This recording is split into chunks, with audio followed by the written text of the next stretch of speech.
मेधा शुरू से ही पढ़ने में होशियार और मेधावी छात्रा थी। अच्छी पढ़ाई के बाद अच्छा कॉलेज सिलेक्शन और फिर बहुत अच्छी जॉब। तूने तो मेरा नाम रोशन कर दिया मेधा।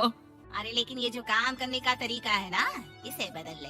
18 घंटे काम करेगी तो कल को बच्चा कैसे संभालेगी? तुम्हारी तरह पागल नहीं हूँ माँ, जो बच्चे और परिवार में फंस जाऊँ। मैं तो जिंदगी खोल कर जीऊंगी। सब कहने की बात होती है बेटा, अपने बच्चे का सुख हर कोई चाहता है। वक्त बीतता है और मेधा की शादी हो जाती है। शादी के कुछ सालों में ही मेधा एक सुंदर से बेटे की माँ बन जाती है। अरे यार, मेरी मैटरनिटी लीव खत्म हो रही है, क्या करे? माँ भी नहीं आ सकती, कैसे मैनेज करूँ? ऐसा करते हैं, इसके लिए केयर टेकर रख लेते हैं, वो देखा करेगी इसे। मेधा को पति की बात जच जाती है और वो केयर टेकर की तलाश शुरू कर देती है। एक दिन उन लोगों के घर एक महिला आती है जो दिखने में पढ़ी लिखी लगती है। जी, क्या काम है आपको? मैम, मेरा नाम स्नेहा है। आपका एड देखा केयर टेकर का, क्या मैं आपके यहाँ काम कर सकती हूँ? हाँ, क्यों नहीं, लेकिन आप तो अच्छे घर की लगती हैं, फिर नौकरी क्यों? दरअसल मेरे ससुराल वालों ने मुझे घर से निकाल दिया क्योंकि मैं माँ नहीं बन सकती और माता पिता भी नहीं है इस दुनिया में। तो अरे अरे, कोई बात नहीं, तुम लक्ष्य को ही अपना बच्चा समझो और यहीं रहना, और किसी भी चीज की जरूरत हो ना तो बता देना। नेहा खुशी खुशी लक्ष्य को संभालने लगती है। रात को जब मेधा घर पर आती है, अरे क्या बात है स्नेहा, तुमने खाना नहीं खाया क्या? अरे दीदी, आपका बेटा टाइम दे तब ना। अरे तो जब वो सोता है तब खा लिया करो। तब तो मैं इसके पास ही बैठी रहती हूँ। कोई मच्छर या कीड़ा काट ले लक्ष्य को तो अब आप पकड़ो, मैं खाना खा लेती हूँ। स्नेहा वहाँ से चली जाती है। बहुत ही अच्छे से ख्याल रख रही है ये लक्ष्य का। मेधा, इतना तो शायद तुम भी ध्यान नहीं देती। मेधा को पति की बात बुरी तो लगती है लेकिन कुछ नहीं कहती। धीरे धीरे स्नेहा मेधा और उसके पति के साथ बाहर भी जाने लगी।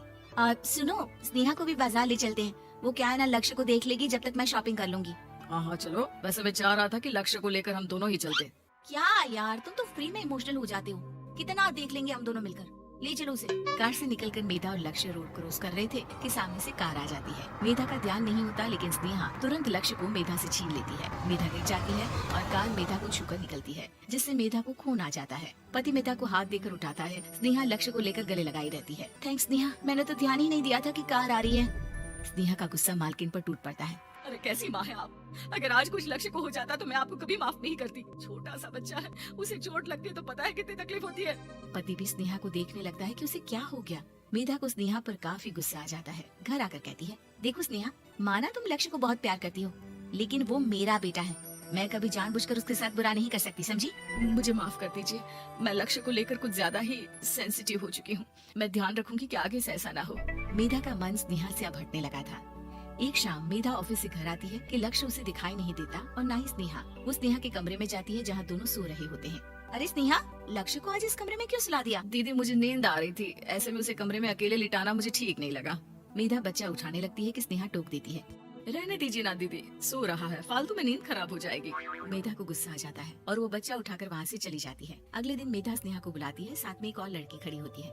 स्नेहा, अब तुम अपना कुछ और देख लो, हम लोगों को नई केयर टेकर मिल गई है, तुम इस हफ्ते घर छोड़ देना। स्नेहा का मन लक्ष्य को छोड़ने का नहीं करता, लेकिन नौकरी तो नौकरी होती है ना।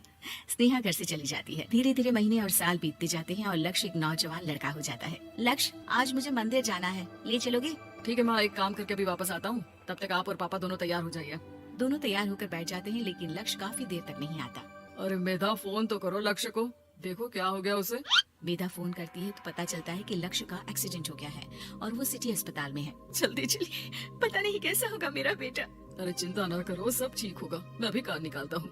दोनों मियाँ बीवी अस्पताल पहुँचते हैं जहाँ वो लोग देखते हैं कि लक्ष्य बिस्तर पर पड़ा होता है। एक महिला इन्हें यहाँ लेकर आई है, वो वहाँ बैठी है, लेकिन फिलहाल तो आप लोगों को इनके लिए किडनी का प्रबंध करना होगा। एक्सीडेंट में इसकी किडनी डैमेज हो गई है। मेरी ले लीजिए डॉक्टर साहब, मेरे बेटे को बचा लीजिए।